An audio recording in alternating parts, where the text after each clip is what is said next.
ఆయన దోణి ఎక్కినప్పుడు దయ్యములు పట్టినవాడు ఆయన యొద్ద తన్నుండనిమ్మని ఆయనను బతిమాలుకొనెను. మార్కు 5:18. భయానక చలనచిత్ర సన్నివేశంలాగా ఉంటుంది.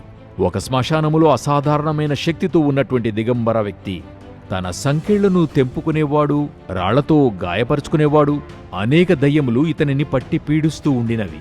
కాని ఒకరోజు యేసు దూరం నుండి రావడము చూశాడు. తన వద్దకెళ్ళాడు. అపవిత్రాత్మ, ఈ మనిషిని విడిచిపొమ్మని యేసు చెప్పాడు. నీ పేరేమని వానిని అడిగాడు.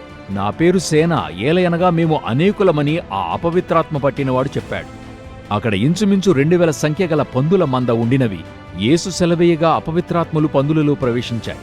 అప్పుడు ఆ ప్రపాతము నుండి సముద్రపు దారిని వడిగా పరుగెత్తుకుని పోయి సముద్రములో పడి చచ్చాయి. అక్కడికి చేరి వచ్చిన జనులు ఆ దయ్యం పట్టిన వ్యక్తి స్వస్థత పొంది యేసునొద్ద కూర్చుండి తన్నుండనిమ్మని బతిమాలుకొనడం చూశారు. అయితే యేసు, నీవు ఇంటికి తిరిగి వెళ్లి దేవుడు నీకెట్టి గొప్ప కార్యములు చేసినో తెలియజేయమని వానిని పంపివేశాడు. అతడు వెళ్లి ఆయన చెప్పినట్టు చేశాడు. ఒకవేళ మీరు చేతగాని పరిస్థితిలో కట్టబడి విడుదల పొందితే కృతజ్ఞత మిమ్మలను యేసు సన్నిధిలో ఉండేలాగున చేస్తుంది. యేసు మార్తా మరియ ఇంటికి వెళ్ళినప్పుడు మరియ చేయవలసిన పనులను విడిచిపెట్టి యేసు పాదాల చెంత కూర్చుని వినాలని ఇష్టపడింది. ఆమెను గూర్చి అభ్యంతరపడిన మార్తాతో యేసు చెప్పిన మాట మరియ ఉత్తమమైన దానిని ఏర్పరచుకొంది. అదేమిటంటే యేసు శిష్యురాలిగా ఉండటం మరియు ఆయనతో సమయము గడపటం.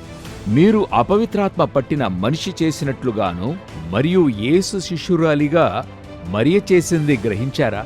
ఈరోజు శ్రద్ధతో చేయదగిన శ్రేష్టమైన కార్యం ఆయనతో సమయం గడపటం. మీరలా చేసినట్లయితే మీరు ఆశీర్వదించబడతారు. May God bless you.